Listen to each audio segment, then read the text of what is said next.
La morgue de los lamentos.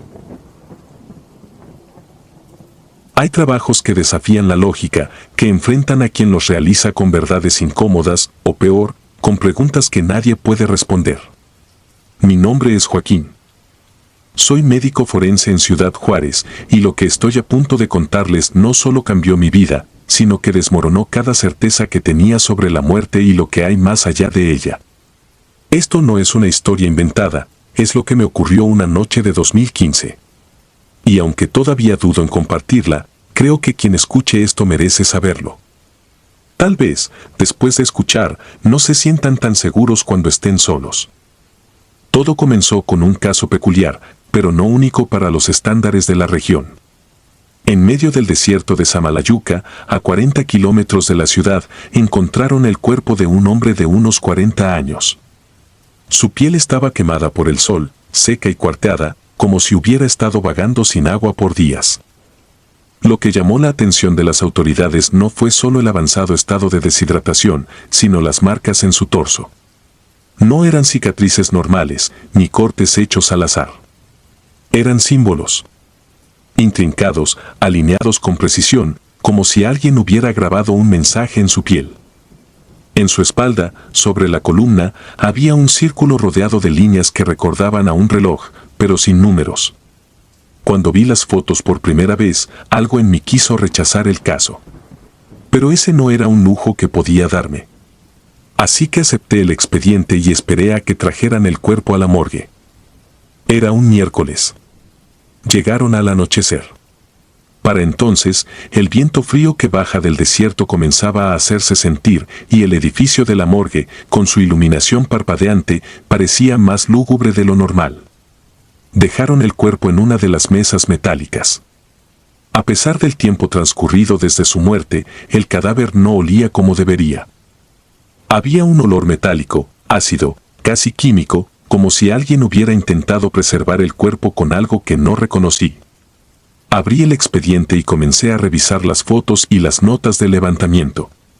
Los policías no habían encontrado identificación, pero sí algo más, un pequeño saquito de cuero atado a su muñeca con hilo negro. Lo abrieron en la escena y según sus reportes, solo contenía un polvo negro y una minúscula figura de madera que no lograron identificar. Me extrañó que no lo hubieran enviado junto con el cuerpo, pero decidí no darle mayor importancia. Esa noche estaba solo. No era algo inusual. El equipo de limpieza ya se había ido y las autopsias de los casos urgentes las haría yo. Cuando comencé a inspeccionar el cadáver, lo primero que noté fue el deterioro de su piel. Había algo extraño en cómo los símbolos parecían resistir el desgaste del tiempo. Estaban tan definidos como el día en que fueron tallados. Pasé la yema de mis dedos sobre ellos, casi como un acto reflejo, tratando de descifrar su textura. Y fue ahí cuando todo empezó. Primero pensé que era mi cansancio. Las luces fluorescentes del techo titilaron por un breve instante. Eso ya había pasado antes, pero esta vez no se estabilizaron. El parpadeo se volvió más constante, creando un ritmo irregular en la habitación que confundía mis sentidos. Intenté ignorarlo y me concentré en el corte inicial. Abrí el abdomen con el bisturí. Pero al retirar la piel, me di cuenta de algo que no tenía explicación. No había órganos. Nada. Solo una cavidad vacía. Es común que los cuerpos en avanzado estado de descomposición pierdan partes de los órganos, pero esto era diferente. No había rastros, ni residuos. Era como si alguien los hubiera removido con una precisión quirúrgica, dejando solo los huesos y los músculos internos intactos. En ese momento, sentí que mi respiración se volvía pesada, no por el olor, sino por algo más intangible. Decidí registrar lo que veía en mis notas, aunque no podía dejar de mirar el círculo grabado en su espalda. Por alguna razón que no comprendía, ese símbolo parecía casi vibrar bajo la luz débil. Cuando intenté mover el cadáver para examinarlo de cerca, noté que estaba más rígido de lo normal, como si algo lo aferrara a la mesa. Tuve que hacer más fuerza de la que esperaba, y mientras lo giraba, su cabeza, que hasta entonces había estado inclinada hacia un lado, cayó pesadamente hacia mí, quedando con los ojos fijos en mi dirección. Y lo juro, aunque sé lo absurdo que suena, aquellos ojos, secos y apagados, parecían observarme. El ruido de algo metálico cayendo al suelo rompió la tensión. Me giré hacia el fondo de la sala, buscando el origen. Una de las bandejas de instrumental estaba en el piso, aunque nadie más estaba ahí para tirarla. Mi corazón comenzó a latir más rápido. Decidí apurarme con el análisis para terminar de una vez. No quería admitirlo, pero algo en el ambiente me estaba afectando. Fue entonces cuando pasó lo que jamás podré olvidar. Mientras inclinaba el cuerpo para registrar los detalles del símbolo en su espalda, sentí que la temperatura de la sala bajaba, como si el aire acondicionado se hubiera encendido al máximo. No podía ver mi aliento, pero sentía esa humedad fría que se instala en los huesos. En ese momento, el cadáver hizo un movimiento. Fue casi imperceptible al principio, como un leve tirón de los músculos del brazo, algo que podría atribuirse a un espasmo post-mortem. Pero antes de que pudiera reaccionar, el cuerpo entero se arqueó hacia arriba, como si algo lo empujara desde dentro. No era posible. Estaba vacío, sin órganos. No había nada en el que pudiera moverlo. Mi cuerpo se quedó paralizado, mirando cómo el torso del cadáver se levantaba ligeramente y su mandíbula se abría. No era un movimiento brusco, sino lento, deliberado. Cuando su cabeza giró hacia mí, algo profundo y gutural salió de su boca. No era un grito, ni un sonido humano. Era un ruido bajo, como si viniera de un lugar remoto, ajeno a este mundo. Dejé caer el bisturí y retrocedí instintivamente. Pero mi cuerpo no me obedecía del todo. Las luces titilaban más rápido ahora, creando sombras extrañas en las paredes. Cuando el sonido cesó, el cadáver volvió a quedar inmóvil, como si nada hubiera pasado. Recuerdo quedarme ahí parado, incapaz de moverme, sin saber qué hacer. Algo en mí me decía que saliera de la sala, que no mirara atrás. Pero había algo en ese cuerpo, en esos símbolos, que parecía retenerme. Finalmente, reuní el valor para salir, dejando mis herramientas y el cuerpo tal como estaban. Nunca conté a nadie lo que pasó esa noche. No hubo reporte oficial, ni pruebas que pudieran explicar lo que vi. Al día siguiente, un equipo vino por el cadáver. Dijeron que sería trasladado a otra dependencia, pero nunca supe a dónde. Tampoco volví a saber del expediente. Fue como si todo el caso hubiera desaparecido, borrado de los registros. Desde entonces, me niego a trabajar solo después del anochecer. Porque ya no estoy seguro de lo que significa la muerte, ni de lo que puede regresar con ella. El expediente maldito. Hay momentos en la vida en los que el tiempo parece detenerse, en los que te enfrentas a algo tan incomprensible que, por más que lo pienses, no hay explicación que te permita seguir adelante. Mi nombre es Hugo, tengo 37 años y desde hace más de una década soy perito forense en la Fiscalía General de la República. He trabajado en casos que la mayoría de las personas no podrían imaginar. He visto crímenes atroces, accidentes indescriptibles y escenarios que ni siquiera aparecen en las peores pesadillas. Pero nada, absolutamente nada, me preparó para lo que viví en el año 2013. Lo que pasó esa noche me sigue persiguiendo cada vez que cierro los ojos, y aunque he tratado de enterrarlo en mi mente, la verdad siempre encuentra la manera de salir a la superficie. Este caso no solo desafió la lógica, sino que marcó un antes y un después en mi vida. Todo comenzó con una llamada rutinaria. Eran alrededor de las 9 de la noche cuando el radio de la fiscalía informó sobre un incendio en una casona antigua ubicada en un área rural de Puebla. Era un lugar apartado, prácticamente rodeado de montañas y bosques. Según los reportes preliminares, no había sobrevivientes y la zona estaba acordonada por los bomberos, quienes habían controlado las llamas apenas minutos antes. Me asignaron el caso debido a mi experiencia con incendios, así que recogí mi equipo y me dirigí al lugar en una camioneta de la fiscalía junto con un compañero, el fotógrafo de la escena. El trayecto fue largo y a medida que avanzábamos, el paisaje se volvía cada vez más desolado. No había casas cercanas, ni postes de luz, solo una carretera oscura rodeada de árboles que parecían inclinarse hacia nosotros. Llegamos cerca de la medianoche. Desde el principio, algo no se sentía del todo bien. Lo primero que noté fue que no había ningún rastro visible de un incendio reciente. No había humo, ni cenizas en el aire, ni siquiera el característico olor a madera quemada que suele impregnar todo tras un fuego. La casona se alzaba frente a nosotros como un gigante decrépito, con sus paredes de piedra ennegrecidas por el paso del tiempo, pero sin ningún indicio de haber sido alcanzada por las llamas. Aún así, los bomberos nos aseguraron que, al entrar, habían encontrado el cuerpo de una mujer completamente calcinada en lo que parecía ser el salón principal. Me resultaba extraño, pero no dije nada. Decidí concentrarme en mi trabajo, como siempre lo hacía. Ingresar a la casona fue un desafío en sí mismo. Las puertas estaban desvencijadas y las ventanas rotas, dejando entrar un aire frío y húmedo que hacía difícil respirar. El lugar estaba en ruinas, muebles rotos, paredes cubiertas de moho y un suelo que crujía con cada paso. Cuando llegamos al salón principal, fue imposible ignorar lo que había frente a nosotros. En el centro de la habitación, sobre lo que alguna vez fue una alfombra, estaban los restos de una mujer completamente calcinada.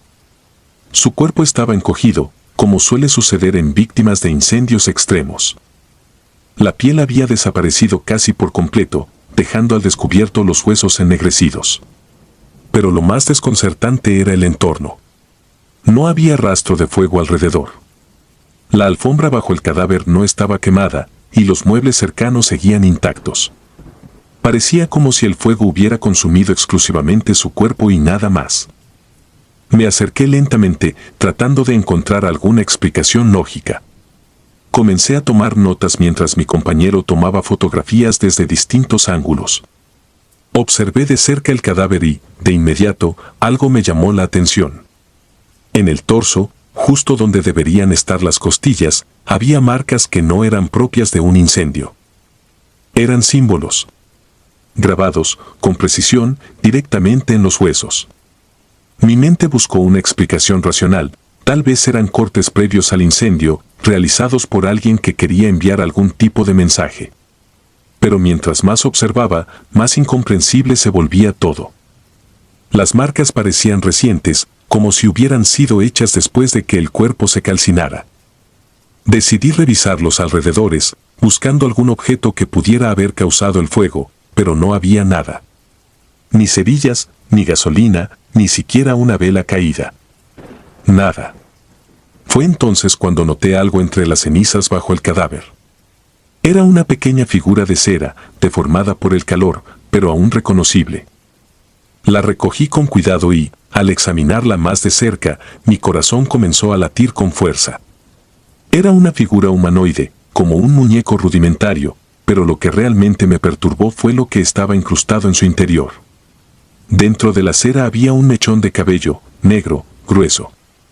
Al principio pensé que pertenecía a la víctima, pero cuando lo comparé con mi propio cabello, la realidad me golpeó como un martillo.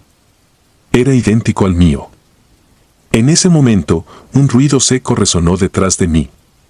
Me giré rápidamente, pero no había nada, solo el fotógrafo ajustando su cámara. Me pregunté si debía decirle lo que había encontrado, pero algo me detuvo.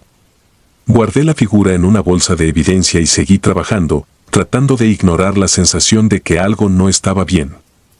Terminamos poco después de las 2 de la mañana. Mientras mi compañero salía de la casa, me quedé unos minutos más, asegurándome de no haber olvidado nada. Fue entonces cuando lo sentí. Una presión en el pecho, como si algo pesado se hubiera instalado sobre mí. El aire de la habitación se tornó denso, y todo sonido pareció apagarse. No sé cuánto tiempo pasó antes de que me decidiera a salir, pero al cruzar la puerta principal, sentí un alivio inmediato, como si hubiera escapado de algo que no podía ver. Los días siguientes fueron una pesadilla. La figura de cera nunca llegó al laboratorio. Pregunté al personal de la fiscalía, pero nadie supo decirme qué había pasado con la bolsa de evidencia.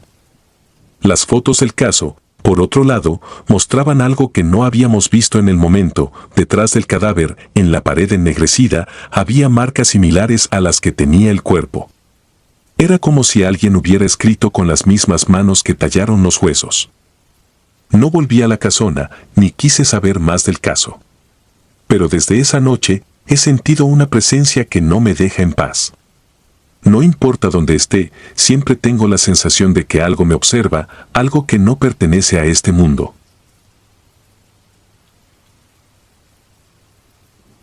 La mujer en el asiento trasero. Si trabajas lo suficiente tiempo en un oficio como el mío, comienzas a acostumbrarte a la tragedia. Los accidentes automovilísticos, por ejemplo, son el pan de cada día para un perito como yo. Los vehículos retorcidos, las manchas de sangre en el asfalto, las pertenencias personales desperdigadas entre los restos, todo eso se convierte en rutina. Pero hay casos que rompen esa rutina de una manera que no puedes ignorar, incidentes que se quedan contigo, no por lo que viste, sino por lo que no puedes explicar. Mi nombre es Samuel. Llevo más de 15 años trabajando como perito de tránsito en la FGR, y lo que me sucedió en 2012 en una carretera rumbo a Acapulco aún me quita el sueño. Recibí la llamada cerca de las 10 de la noche. Había ocurrido un accidente grave en un tramo poco transitado de la carretera, un par de kilómetros antes de llegar al municipio de Tierra Colorada.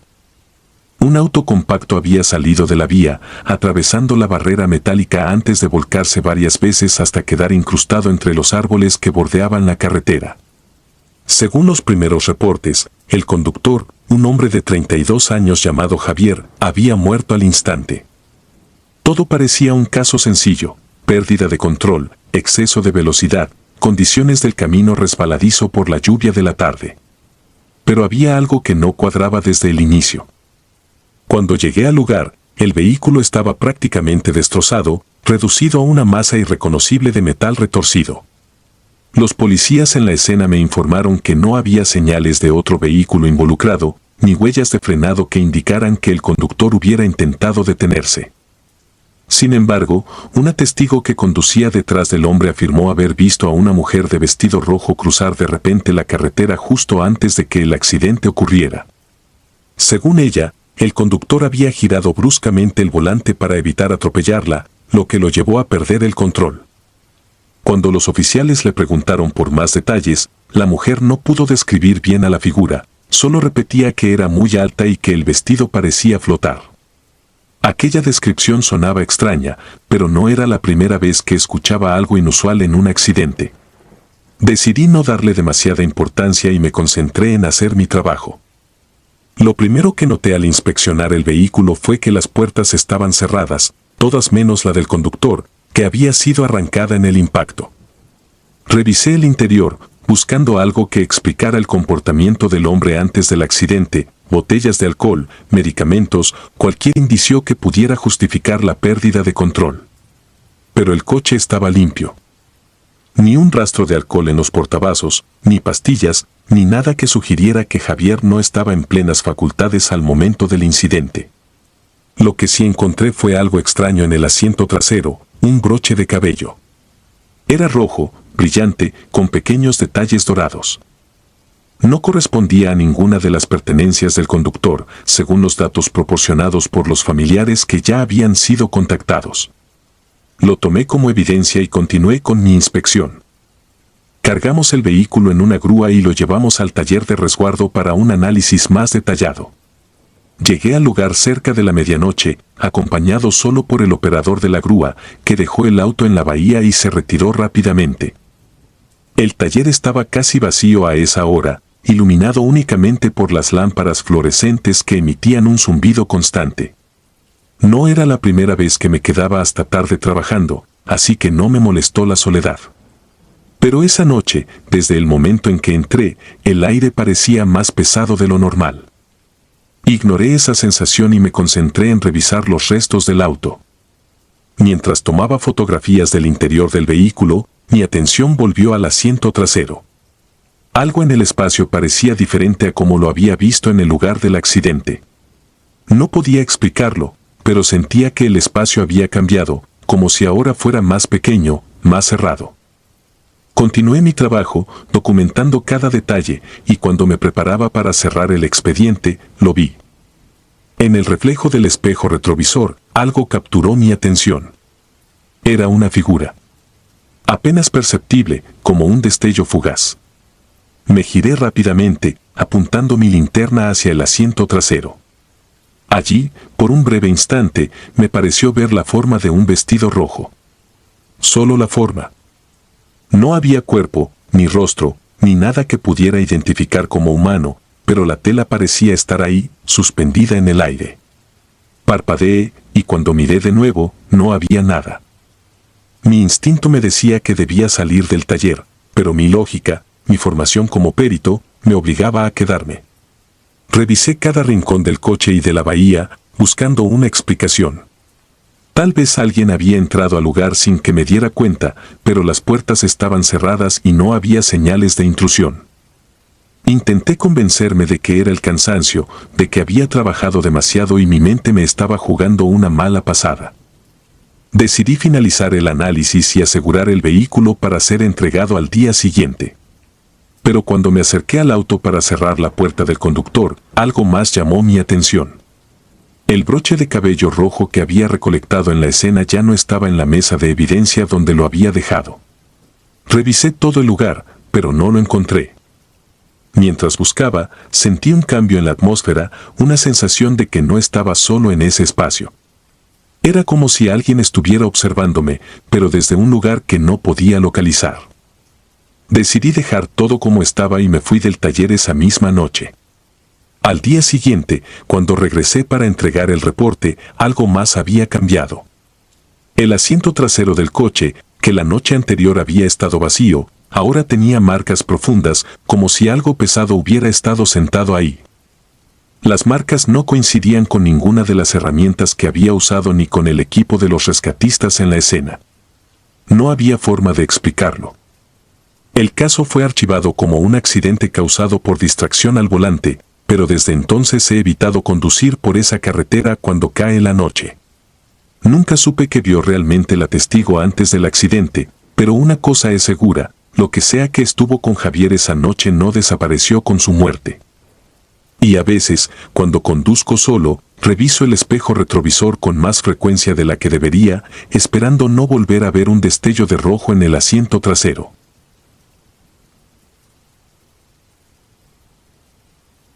El ritual de la oscuridad. Hay cosas que uno no puede olvidar, momentos que se quedan grabados en la memoria como cicatrices. No importa cuánto intentes apartarlas de tu mente, siempre vuelven en los momentos más inesperados. Mi nombre es Martín, tengo 41 años, y he trabajado como perito criminalista para la FGR durante los últimos 15 años. He visto de todo, crímenes brutales, escenas imposibles de borrar, y casos que te hacen cuestionar la naturaleza humana. Pero lo que presencié en 2015, en una pequeña comunidad de Tabasco, fue algo diferente. Algo que no tiene cabida en ningún informe oficial ni en ninguna explicación racional. Hasta el día de hoy, desearía no haber estado ahí. Todo comenzó con reportes extraños de una comunidad rural aislada, conocida como San Lorenzo. Los habitantes habían estado encontrando animales muertos en circunstancias grotescas. Vacas, caballos, e incluso perros, aparecían con cortes precisos en el abdomen, vacíos por dentro, como si alguien hubiera removido todos sus órganos con una precisión quirúrgica. El primer pensamiento fue que se trataba de algún tipo de ritual macabro. En una región tan arraigada a creencias antiguas, no era raro escuchar rumores sobre prácticas oscuras o brujería. La policía local no quería involucrarse más de lo necesario y nos llamaron cuando la situación escaló. Un cuerpo humano apareció en condiciones similares a las de los animales. Recuerdo la llamada como si fuera ayer. Un hombre, dijeron, encontrado al amanecer en el límite del bosque. Lo que hicieron hincapié fue en la ausencia total de sangre en la escena. No había rastro de lucha, ni señales de arrastre. El cuerpo simplemente estaba ahí, pálido y vacío. Fue suficiente para que mi equipo y yo nos desplazáramos a San Lorenzo al día siguiente. Había una tensión palpable en el ambiente. Los pobladores evitaban hablar con nosotros, mirando de reojo y cerrando las puertas al pasar. No querían involucrarse, como si temieran que al hacerlo, atrajeran algo hacia ellos. Cuando llegamos al lugar donde encontraron el cuerpo, entendí por qué estaban tan asustados. El cadáver, un hombre de unos 40 años, yacía boca arriba en el claro del bosque. Su pecho estaba abierto, pero no de una forma desordenada o improvisada. Los cortes eran limpios, precisos, y lo más inquietante era lo que estaba debajo. En el suelo, justo bajo el cuerpo, había marcas. Un círculo perfecto, tallado en la tierra con una precisión que parecía imposible. Dentro del círculo, símbolos extraños se distribuían como los números de un reloj, conectados entre sí con líneas rectas. No reconocí ninguno de ellos. Documenté la escena como lo haría con cualquier caso. Fotos, notas, recolección de muestras. Pero mientras trabajaba, no podía ignorar la sensación de que alguien, o algo, estaba observándonos desde los árboles. Volteé varias veces, esperando ver a algún curioso entre las ramas, pero no había nadie. Mi compañero, un fotógrafo llamado Raúl, parecía sentir lo mismo, aunque ninguno lo mencionó en voz alta. Esa tarde, mientras regresábamos al pueblo para analizar las evidencias, una mujer mayor se acercó al vehículo. Sin decir una palabra, dejó una bolsa de tela en el capó y se alejó rápidamente. Al abrirla, encontramos un pequeño objeto de madera tallada, representando lo que parecía ser una figura humana sin rostro. El tallado estaba mal hecho, tosco, pero en la parte trasera tenía grabado un símbolo idéntico a uno de los que vimos en el círculo del bosque. Esa noche, el clima empeoró. Una tormenta azotó la región y los caminos de tierra se convirtieron en lodo. Raúl y yo decidimos quedarnos en una posada en el pueblo, ya que sería imposible salir hasta que amainara.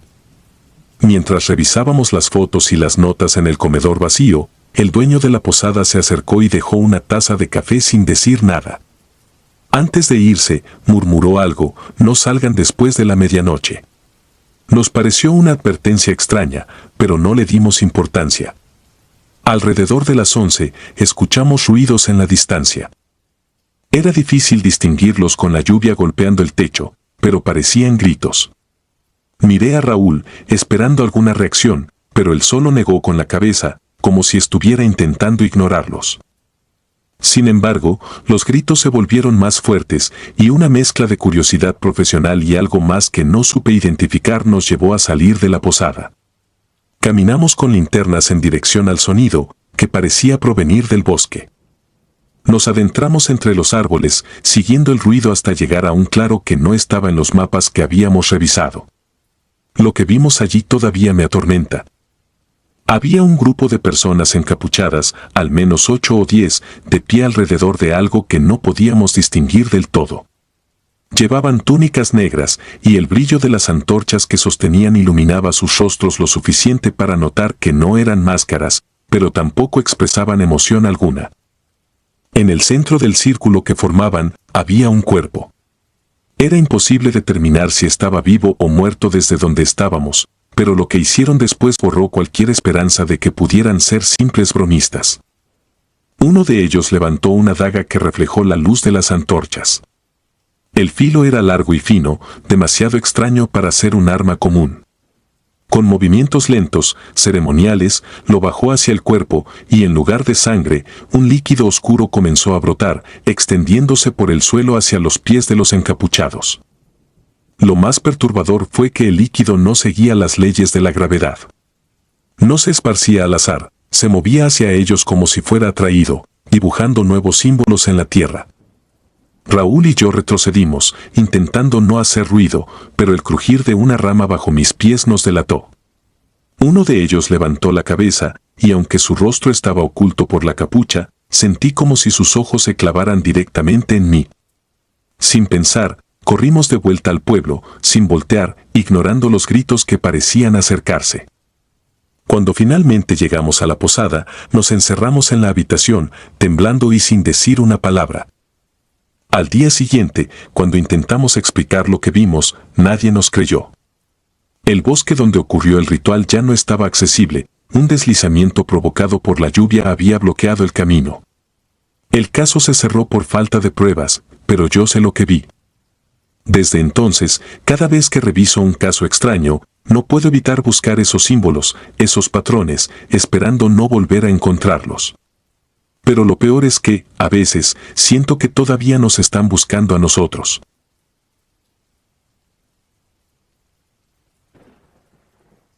Los gritos bajo el sótano. Hay casos que te enseñan que no importa cuánto creas saber sobre el mundo, siempre habrá cosas que no puedes comprender. Mi nombre es Carla, tengo 35 años y soy perito criminalista. Durante años, he trabajado inspeccionando escenas del crimen, recolectando pruebas y buscando explicaciones lógicas en situaciones que, a veces, parecen no tenerlas.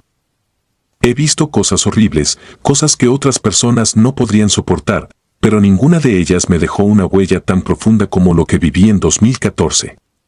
Fue en Querétaro, en una mansión antigua que parecía haberse detenido en el tiempo, donde descubrí que hay cosas que simplemente no deberían ser investigadas. Todo comenzó con una llamada de la policía local. Los trabajadores de una empresa de construcción habían encontrado restos humanos mientras hacían excavaciones en el terreno de una vieja mansión que llevaba décadas abandonada. Los rumores locales decían que la casa había pertenecido a una familia acaudalada que desapareció sin dejar rastro en los años 80. Desde entonces, la propiedad se había deteriorado hasta convertirse en un cascarón vacío, rodeado de árboles que parecían engullirla. Nadie quería comprarla, y mucho menos vivir ahí. El hallazgo de los cuerpos era solo una pieza más en el inquietante rompecabezas que rodeaba aquel lugar. Llegué al sitio al anochecer. La mansión, con sus paredes agrietadas y ventanas rotas, parecía mirarnos con indiferencia. El aire olía a humedad y tierra removida. Un grupo de oficiales estaba apostado en la entrada, visiblemente incómodo.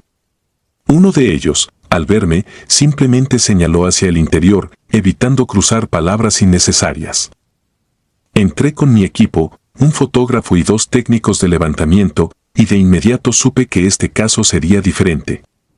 La casa no solo estaba descuidada, estaba llena de un silencio que parecía presionar contra el pecho. Los restos encontrados estaban en el patio trasero, bajo una sección del suelo que los trabajadores habían removido. Había al menos 5 esqueletos, todos colocados de manera desordenada, como si hubieran sido enterrados con prisa. Lo más extraño era que ninguno mostraba signos de haber recibido heridas fatales.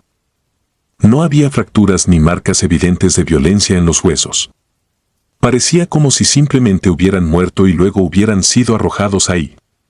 A medida que avanzábamos con la recolección de evidencia, algo comenzó a llamar mi atención. Los esqueletos tenían, entre las costillas, pequeños fragmentos de metal. Eran delgados y oxidados, como agujas o clavos. Cada uno de los cuerpos tenía al menos 2 o 3 insertados en distintas partes del torso. No podía explicarlo, pero decidí no sacar conclusiones apresuradas. Cuando terminamos en el patio, decidimos revisar el interior de la mansión para asegurarnos de que no hubiera más restos. Por dentro, el lugar estaba peor de lo que imaginaba. Las paredes estaban cubiertas de manchas de humedad que formaban patrones irregulares, como si algo las hubiera marcado intencionalmente. Los muebles, aunque rotos y llenos de polvo, seguían en sus lugares originales, como si la familia que una vez vivió allí hubiera salido con prisa, dejando todo atrás. Subimos al segundo piso, donde no encontramos nada fuera de lo común, salvo el techo que parecía a punto de colapsar. Sin embargo, fue al regresar al primer piso cuando escuchamos el primer sonido. Era un ruido tenue al principio, casi imperceptible, como el crujir de madera bajo el peso de algo pesado. Pensé que podía ser la estructura de la casa, que claramente estaba deteriorada, pero entonces lo oímos de nuevo. Más fuerte esta vez, viniendo desde las entrañas del edificio. Alguien del equipo mencionó el sótano. Hasta ese momento no habíamos notado ninguna entrada a esa parte de la casa. Comenzamos a buscar y finalmente encontramos una puerta en la cocina, oculta detrás de un viejo refrigerador oxidado. La abrimos con dificultad y nos encontramos con una escalera de piedra que descendía hacia la oscuridad. Bajamos con nuestras linternas, iluminando un pasillo angosto que olía a tierra húmeda. Al llegar al fondo, el espacio se abría a una habitación amplia y vacía. Las paredes estaban desnudas, salvo por unas marcas que parecían haber sido hechas con algún objeto afilado. En el suelo, encontramos una serie de grietas que formaban un patrón que no pudimos descifrar. Era como si el lugar hubiera sido utilizado para algo, pero no quedaba rastro de qué exactamente. Mientras explorábamos, el sonido volvió, pero esta vez era diferente. Era un grito, distante y profundo, como si viniera de algún lugar lejano. Nos quedamos quietos, mirando alrededor, pero no había nadie más ahí. Revisamos cada rincón del sótano, pero no encontramos nada que pudiera explicar el ruido. Decidimos instalar grabadoras de audio para registrar cualquier cosa mientras terminábamos nuestro trabajo. No tardamos mucho más en subir de nuevo al primer piso, dejando el sótano tal como lo habíamos encontrado. Al día siguiente, revisé las grabaciones junto con uno de los técnicos. Lo que captamos no tenía explicación. En medio del silencio, se escuchaban gritos desgarradores, como si varias personas estuvieran en el sótano, suplicando por ayuda. Había algo en los tonos de esas voces que me erizó la piel. Lo más aterrador fue el momento en que uno de los gritos mencionó un nombre, Carla. Mi nombre. Dejé el caso después de eso. Entregué mis notas y pedí que alguien más se hiciera cargo del análisis. La mansión fue sellada por las autoridades y el terreno quedó abandonado nuevamente. Pero desde esa noche he tenido pesadillas recurrentes. Siempre estoy en el sótano, sola, y las marcas en las paredes comienzan a moverse. A veces siento que todavía puedo escuchar esos gritos, pero ahora parecen venir desde adentro de mi cabeza. No sé qué sucedió realmente en esa casa, ni quiénes eran las personas enterradas en el patio, pero hay algo que sí sé con certeza, nunca debimos haber entrado.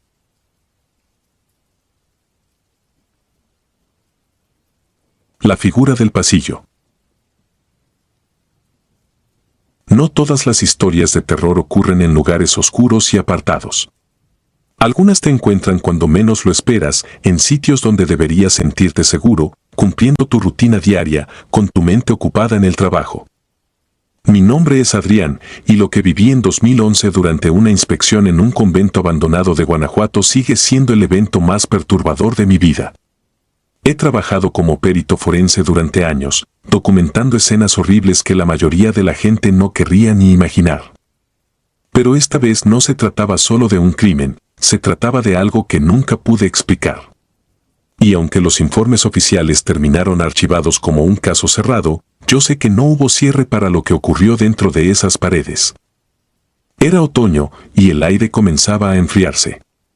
Me llamaron para inspeccionar un viejo convento que había permanecido abandonado por décadas.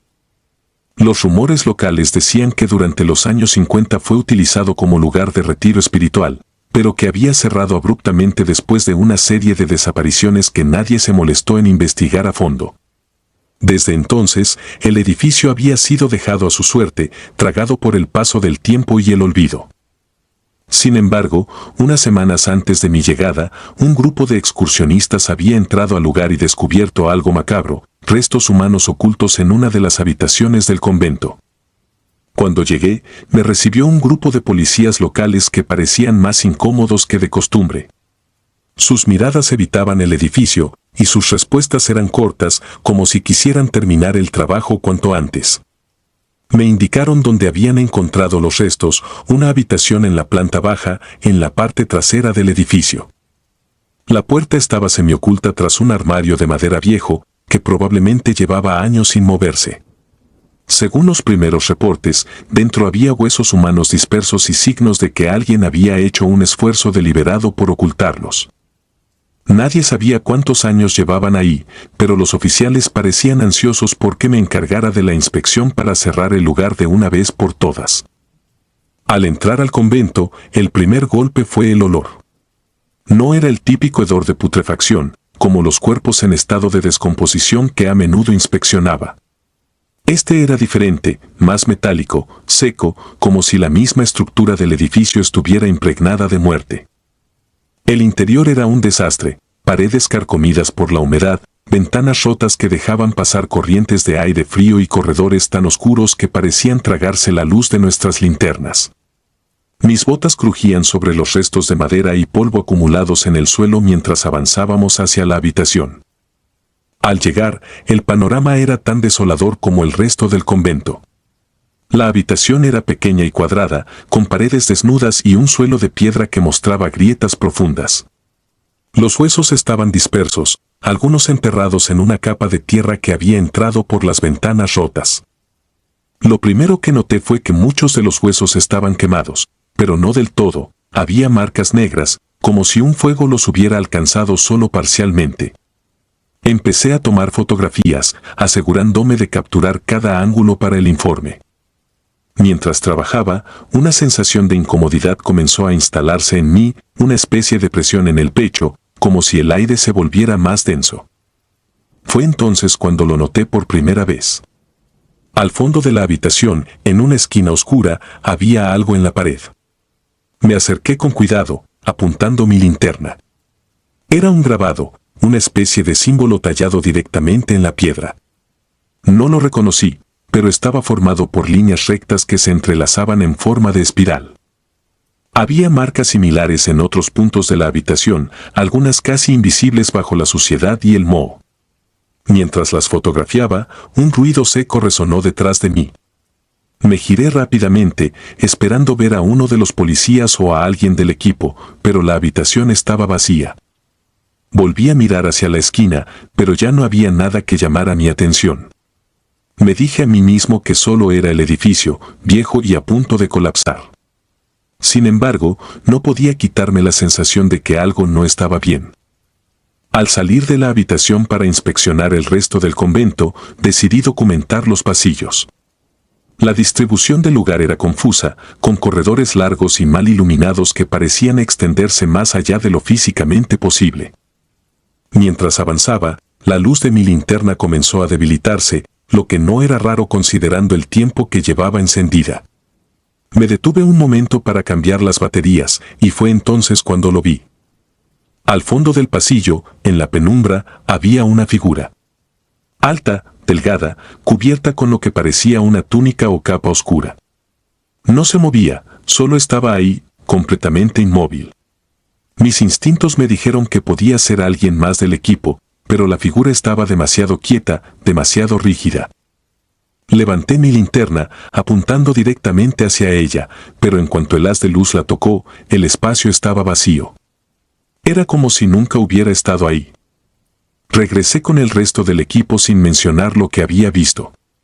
Cuando terminamos el trabajo, los oficiales comenzaron a sellar la entrada del convento, argumentando que sería mejor dejarlo cerrado hasta que alguien decidiera qué hacer con el lugar.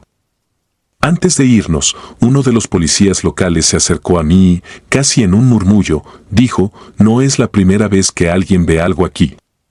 Esa figura siempre aparece al fondo del pasillo». Esa noche, mientras revisaba las grabaciones de audio y las fotografías en mi oficina, algo llamó mi atención. En una de las imágenes que tomé en el pasillo, donde había visto la figura, había algo más. Era tenue, apenas visible, pero ahí estaba. Una sombra, o tal vez un contorno humanoide, que no podía haber sido causado por la luz. En las grabaciones de audio, había sonidos que no escuchamos en el momento, pasos, fuertes y lentos, como si alguien estuviera caminando detrás de nosotros. Desde entonces, evito revisar ese caso en detalle. El convento sigue cerrado y nadie ha vuelto a investigar el lugar. Sin embargo, sé que lo que vi esa noche no era mi imaginación. Y cada vez que recuerdo esa figura al final del pasillo, siento que, aunque no la vea, todavía está ahí, esperando. La secta del abismo.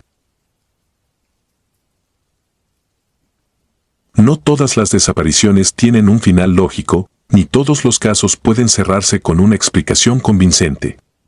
Algunos, como el que viví en 2017, en una zona rural de Veracruz, simplemente se quedan contigo, abiertos, llenos de preguntas que no tienen respuestas. Mi nombre es Luis, soy perito criminólogo, y lo que sucedió en ese lugar todavía me persigue. No solo por lo que vi, sino porque sé que nunca debí haber estado ahí. A veces pienso que, aunque salí físicamente de esa cueva, una parte de mí nunca volvió a salir del todo. Todo comenzó con un caso de desaparición múltiple. 3 jóvenes habían desaparecido sin dejar rastro en un área cercana a las montañas, conocida por sus caminos difíciles y por estar prácticamente aislada de la civilización. Los familiares insistían en que no habían huido, no había problemas previos ni motivos que explicaran su ausencia. La policía local, sin pistas concretas, pidió apoyo a la fiscalía. Me asignaron el caso y después de recibir las primeras declaraciones, viajé al lugar para iniciar la investigación. El pueblo más cercano era pequeño, apenas un puñado de casas dispersas alrededor de una iglesia vieja. Los habitantes, aunque cordiales, eran reservados. Al mencionarles mi propósito allí, noté cómo sus expresiones cambiaban. Algunos desviaban la mirada, mientras que otros me advertían con frases como no se meta demasiado o hay cosas que es mejor no buscar. Este tipo de comentarios no era nuevo para mí. En lugares rurales, las supersticiones suelen mezclarse con los hechos. Pero lo que llamó mi atención fue el guía local que accedió a acompañarnos. Era un hombre callado, de mirada perdida, como si aceptara ayudarnos más por resignación que por voluntad propia. En ningún momento me miró directamente a los ojos. La búsqueda nos llevó a una zona montañosa densa, con vegetación espesa y caminos irregulares que hacían difícil avanzar. Durante horas, seguimos rastros casi imperceptibles, huellas borrosas, ramas rotas, indicios de que alguien había pasado por ahí no hacía mucho. Finalmente, al atardecer, encontramos algo. Era una cueva, oculta entre árboles y rocas, que no aparecía en los mapas. El guía se detuvo de golpe al verla. Su postura rígida y el silencio repentino que lo envolvió me hicieron sentir que algo no estaba bien. Nos acercamos con linternas y encontramos la entrada parcialmente cubierta por maleza. Al ingresar, el aire se volvió más denso, húmedo, con un olor extraño que no podía identificar. Dentro, no tardamos en descubrir lo que parecía ser un altar improvisado. Era una estructura simple, hecha con piedras apiladas, pero lo que la rodeaba era lo que me perturbó. Las paredes de la cueva estaban cubiertas de símbolos tallados, formas que no reconocí de ningún idioma o alfabeto que hubiera visto antes. Había figuras geométricas, espirales y algo que parecían ojos, repetidos una y otra vez, como si estuvieran observando desde la piedra misma. En el altar había restos, trozos de ropa quemada y huesos pequeños, probablemente de animales. Sin embargo, algo en la disposición de los objetos parecía demasiado deliberado, demasiado preciso, como si siguieran algún patrón que yo no entendía. Comencé a tomar fotografías mientras el resto del equipo inspeccionaba la zona. No podía quitarme de la mente que todo el lugar se sentía equivocado. No hay otra manera de describirlo. Cada paso que daba dentro de la cueva parecía resonar más de lo que debería, como si el espacio mismo estuviera observándonos. Fue entonces cuando lo vi. Mientras ajustaba la lente de la cámara, algo llamó mi atención por el rabillo del ojo. Me giré hacia la entrada y allí estaba una figura alta, delgada, envuelta en lo que parecía una túnica negra. Estaba inmóvil, de pie, completamente quieta, y aunque su rostro estaba cubierto, había algo en su postura que me hizo pensar que me estaba mirando. Me congelé, intentando procesar lo que veía. Pero cuando parpadeé, la figura ya no estaba. El guía, que estaba a pocos metros de mí, también parecía haber notado algo, pero no dijo nada. Solo se quedó allí, mirando fijamente hacia la entrada con los ojos muy abiertos. Decidí no mencionarlo en ese momento, pensando que mi mente me estaba jugando una mala pasada. Terminamos la inspección y salimos de la cueva al caer la noche. Sin embargo, fue entonces cuando todo comenzó a ir realmente mal. Mientras descendíamos por el camino de regreso al pueblo, nos dimos cuenta de que el guía no estaba con nosotros. Había estado caminando detrás del grupo, pero en algún punto dejó de seguirnos. Intentamos llamarlo, pero no respondió. Decidimos regresar al día siguiente, suponiendo que se había adelantado o que había tomado otro camino, aunque en el fondo sabía que algo no estaba bien. A la mañana siguiente, volvimos a la cueva. El guía no había aparecido en el pueblo, y aunque nadie lo dijo en voz alta, todos parecían asumir lo peor. Al llegar a la cueva, lo encontramos. Su cuerpo estaba sobre el altar, colocado de manera meticulosa, con los brazos extendidos hacia los lados y las piernas juntas, como si alguien lo hubiera posicionado intencionalmente.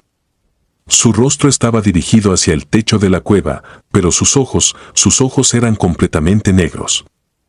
No había rastro de las pupilas ni del iris, solo un vacío oscuro que no era natural. Lo que más me perturbó fue que su expresión no era de miedo ni de dolor, sino de algo más, como si estuviera resignado, como si supiera que ese era su destino. No había señales de lucha ni heridas visibles. Parecía haber muerto sin resistencia, como si algo lo hubiera llamado a ese lugar y él simplemente hubiera obedecido. Salimos de la cueva en silencio, llevando el cuerpo con nosotros. Nadie volvió a hablar de lo que vimos allí, ni del guía, ni de la figura que yo había visto. El caso se cerró como una desaparición que terminó en muerte por causas desconocidas, pero yo sé que hay algo más en esa cueva. A veces, cuando cierro los ojos, veo esos símbolos, esos ojos tallados en la roca, y siento que todavía me están observando. Si disfrutas de los relatos, te invitamos a apoyarnos con un like y un comentario, ya que eso nos ayuda muchísimo. Además, si aún no estás suscrito o suscrita, te animamos a formar parte de la comunidad del terror. Muchas gracias por escucharnos y por tu apoyo.